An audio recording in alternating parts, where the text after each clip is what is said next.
Pada zaman dahulu, di negeri timur, hiduplah tukang kayu bernama Ali Baba. Dia hidup miskin bersama istrinya.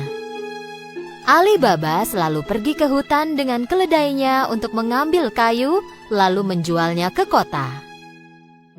Satu hari, dia pergi ke hutan untuk mengambil kayu. Tiba-tiba, dia menyadari ada sekelompok pria berkuda menuju ke arahnya, dan mereka tidak terlihat ramah.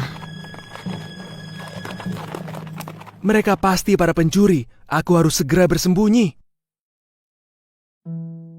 Ali Baba menyembunyikan keledainya di balik semak dan memanjat sebatang pohon. Orang-orang itu datang dan berhenti tepat di bawah pohon itu. Ali Baba menghitung. Mereka semuanya berjumlah 40 orang.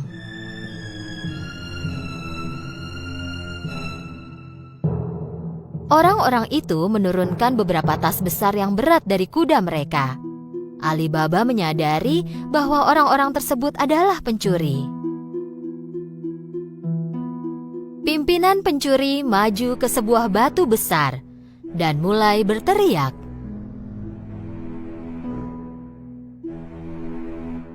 Sesame terbukalah. Tiba-tiba, sesuatu yang tak terduga terjadi. Batu besar itu menggelinding dan terbuka seperti sebuah gerbang, dan muncullah sebuah gua.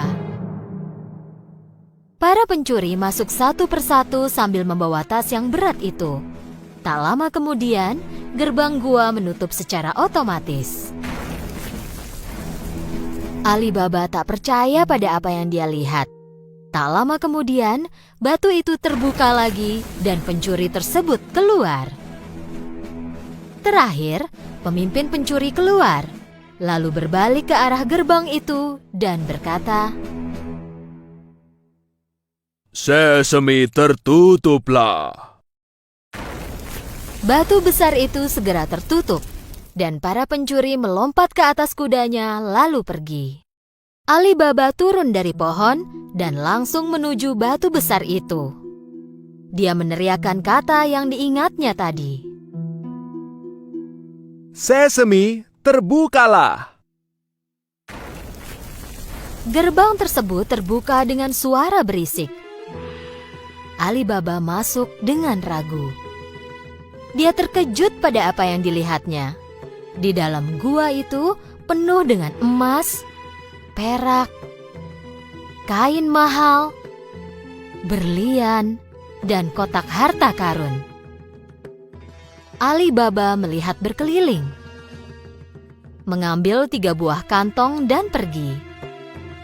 Dia mengembalikan batu tersebut dan mengulangi ucapan yang dia dengar dari pemimpin pencuri. Sesame tertutuplah. Ali Baba menaruh tasnya ke atas keledai dan pulang. Ketika tiba di rumah, Ali Baba menunjukkan tas itu kepada istrinya. Sang istri tak percaya dan berpikir Ali Baba mencurinya. Dari mana kau menemukan emas banyak ini? Ali Baba menjelaskan semuanya kepada istrinya. Hal itu membuat istri Ali Baba sangat senang dan mereka mulai mengemasi barang mereka. Ayo lihat berapa banyak uang yang kita punya. Jangan, ayo kita gali lubang dan sembunyikan emasnya. Keluarlah dan gali lubang. Aku akan pinjam gelas pengukur dari kakakmu Kasim. Kakak Ali Baba, Kasim, adalah seorang pedagang kaya, tetapi sangat serakah. Dia tak pernah membantu Ali Baba, jadi Ali Baba memperingatkan istrinya. Jangan bicara apapun tentang emas itu, tak seorang pun yang boleh tahu. Istri Ali Baba pergi ke rumah Kasim dan meminjam gelas pengukur. Karena tahu bahwa mereka sangat miskin, Kasim segera bertanya, Kenapa kau memerlukan gelas pengukur? Kau tak punya uang? Istri Ali Baba segera mengarang cerita bohong. Tentu saja Kasim tidak mempercayainya. Dia diam-diam menaruh madu di bawah gelas dan memberikan gelas itu kepada istri Ali Baba. Ketika istrinya pulang, Ali Baba dan istrinya mulai mengukur emas tersebut. Dan Ali Baba mengubur emas yang telah dia hitung ke dalam sebuah lubang.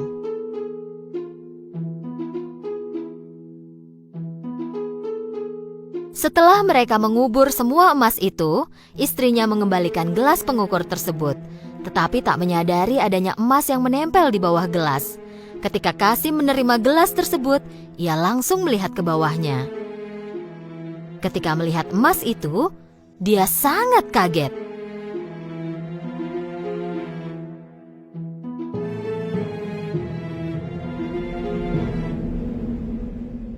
Aku penasaran dari mana Alibaba menemukan emas ini. Kasim tak bisa tidur semalaman. Ketika pagi datang, dia bangun dan langsung pergi ke rumah Alibaba. Dan dia menunjukkan emas yang menempel di bawah gelas itu. Alibaba, kupikir kau ini miskin. Dari mana kau menemukan emas ini? Alibaba menceritakan semuanya supaya Kasim tidak memberitahu semua orang tentang emas itu. Jika kau tak menunjukkan letak gua ini, aku akan memberitahu para pencuri tentangmu. Tapi Kasim, Alibaba tahu Kasim akan melakukan apa yang diucapkannya. Tak ada pilihan, mereka pergi ke gua itu. guanya ada tepat di belakang batu ini. Sekarang ayo pergi dari sini, para pencuri mungkin datang sebentar lagi. Alibaba dan Kasim pulang ke rumah. Tetapi Kasim masih memikirkan gua itu. Dia segera membawa 2 ekor keledai dan pergi ke gua.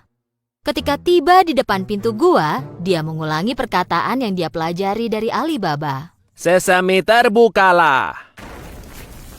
Batu besar itu tiba-tiba mulai bergerak dan gerbang ke gua pun terbuka. Kasim tak percaya. Dia kehabisan kata-kata tentang pemandangan di dalam gua. Emas yang berkilauan membuatnya terpesona. Dengan buru-buru, dia mulai mengisi tas yang dia bawa dengan emas sebanyak yang dia bisa. Ketika tak ada tempat lagi, dia kembali ke gerbang. Tetapi gerbangnya tertutup. Dan sialnya, dia lupa kata sandi untuk membuka gerbang. Jadi dia mulai mengarang dan mencoba membuka gerbang itu. Pintu terbukalah. Batu terbukalah. Gandum terbukalah. Apapun yang dia ucapkan, gerbangnya tidak mau terbuka. Kasim mulai panik. Dia mencari gerbang lain tetapi tak menemukan apapun. Tak lama kemudian, para pencuri kembali ke gua mereka. Saat mereka melihat keledai Kasim, mereka menjadi curiga dan menghunus pedang mereka. Sesame terbukalah.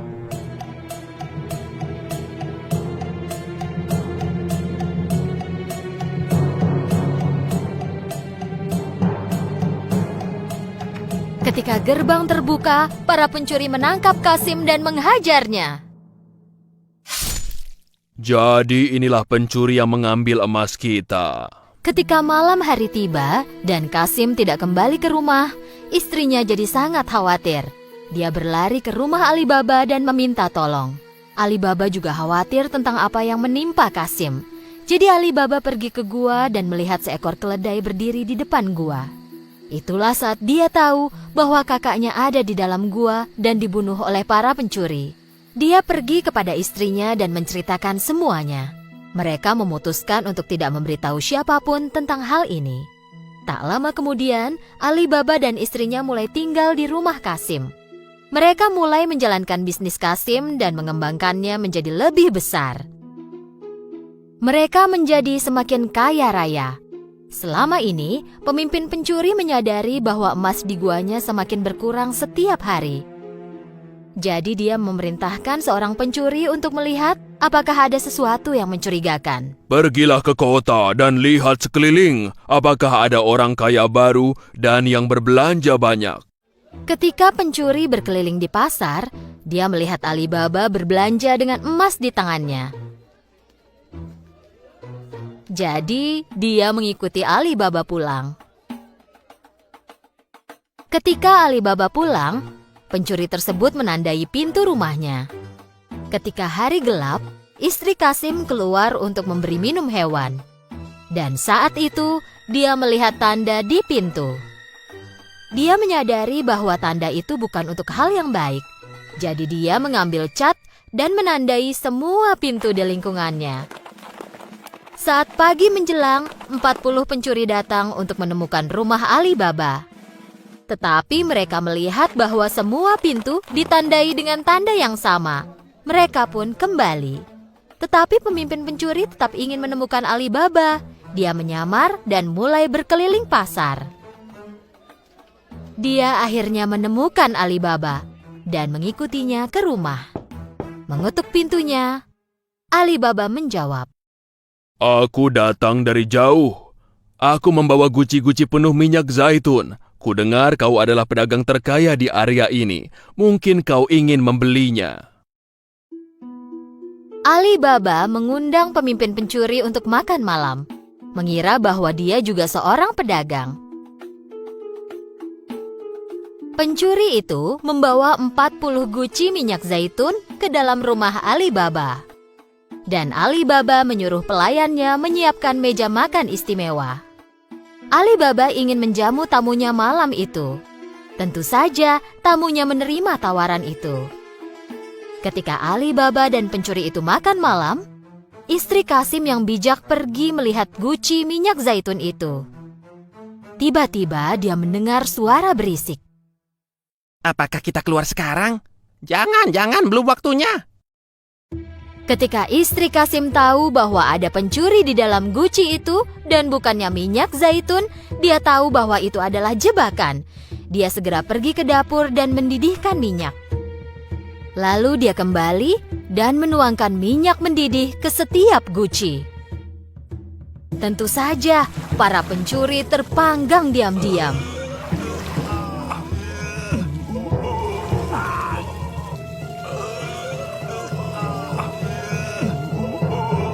Pada malam hari, saat semua orang tertidur, pemimpin pencuri datang ke samping setiap guci.